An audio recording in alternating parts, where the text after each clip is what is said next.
আসসালামু আলাইকুম। আজকে মুরগির হাড্ডি মানে পা আর হাত এগুলো রান্না করবো। দেখুন, মানে ভুনা রান্না করবো। দেখুন, আপনাদেরকে আজকে নতুন একটা রেসিপি দেখাবো। আপনারা এগুলোকে কে কী বলেন জানাবেন। আমি এখানে সরিষার তেল দিয়ে দিয়েছি আর হাফ কাপ পরিমাণ পেঁয়াজ দিয়েছি কুচি। এখন আমি দিব এখানে আদা বাটা। আমি প্রায় দেড় চামচের মতো আদা দিচ্ছি বাটা। সেখানে চামচের করে 2 চামচ দিবেন। আপনারা যে যতটুকু মশলা খান ততটুকু আন্দাজে দিবেন।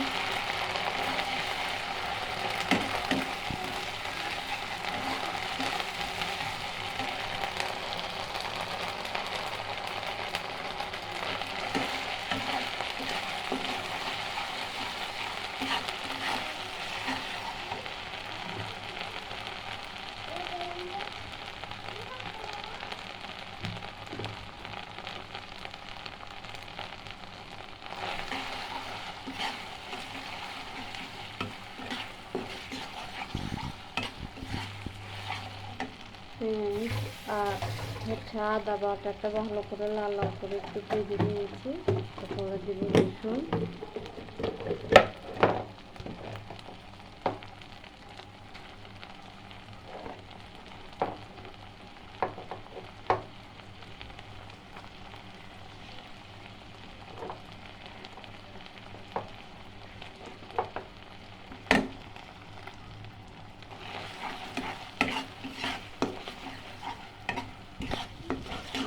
এটা লাল লাল করে ভেজে নিব। তারপরে বাদ বাকি মশলা দিব। রসুন বাটা, আদা বাটা এগুলো ভালো করে লাল লাল করে একটু ভেজে নিব। এরপর বাদ বাকি মশলা আমি ইউজ করবো। এখানে আরও কী কী মশলা অ্যাড করতেছি আপনারা দেখবেন।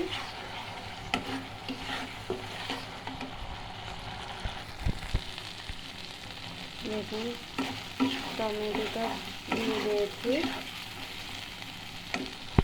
এখন আমি একে একে সবগুলো মশলা দিব।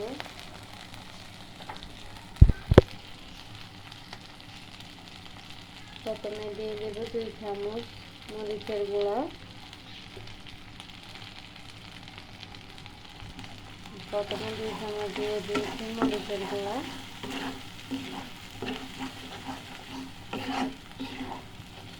মরিচের গুঁড়াটা খুবই দিতে পারে, ফ্লেভারটা আর একটু কমিয়ে দিলাম।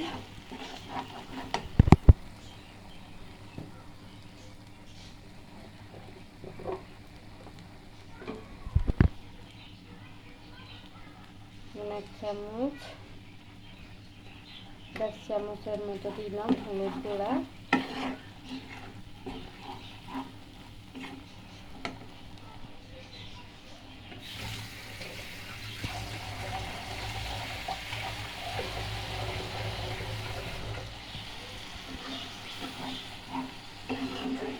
একটু পানি অ্যাড করলাম, কারণ মশলাটা পুড়ে চাইলে রান্নাটা ভালো হবে না।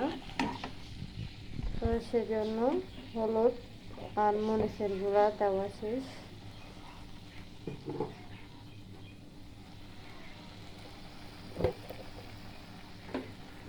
এখানে এখন দিয়ে দিব জিরার গুঁড়া 1 চামচ, 1.5 চামচ জিরার গুঁড়া।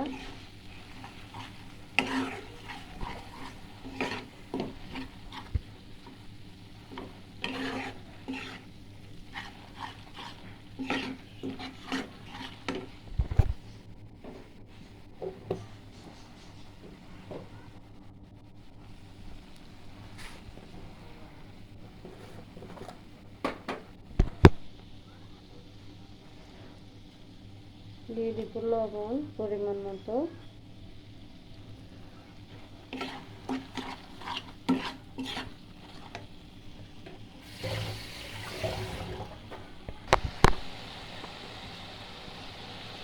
দেখুন, মশলাটা থেকে তেলটা ছেড়ে দিতে। এখন আমি ধুয়ে রাখা হাত পা দিয়ে দিব। আপনারা কে বলেন, ঠ্যাং বলেন বা পাখনা বলেন, যে যাই বলেন, এখানে দুটো মিক্স করা আছে।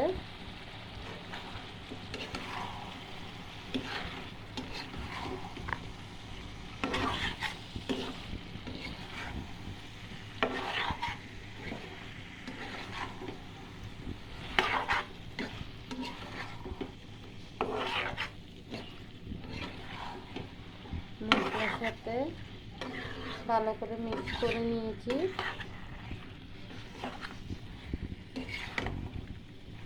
এখন আমি 10 মিনিট ঢাকনা দিয়ে ঢেকে রাখবো। ফিরে আসতেছি 10 মিনিট।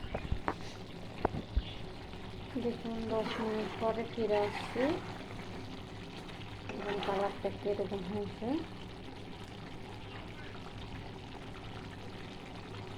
অনেক বেশি হয়ে গেছে। দেখুন আরও আধা ঘন্টার মতো আমি ঢাকনা দিব। আস্তে আস্তে লাল লাল করে ভালো করে কষিয়ে নিব। তারপরে একটু পরিমাণ কিন্তু পানি দিব, অল্প, কিন্তু একটু সিদ্ধ হইতে হবে। আমি এখানে 1.5 কাপ পানি দিব।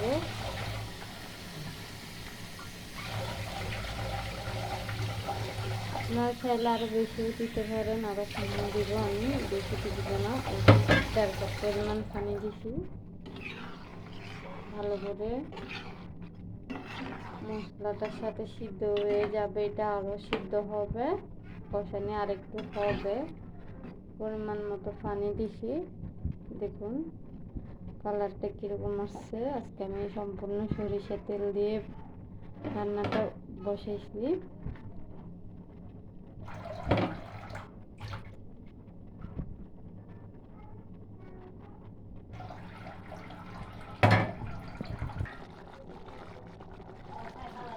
দেখুন রান্না শেষ।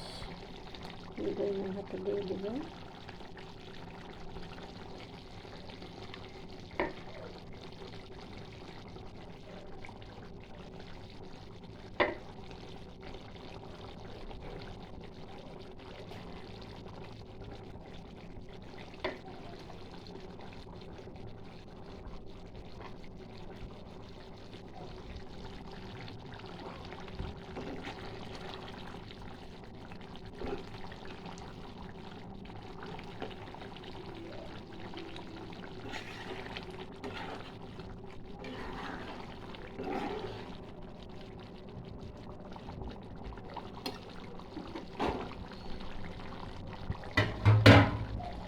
সুস্থ থাকবেন, ভালো থাকবেন।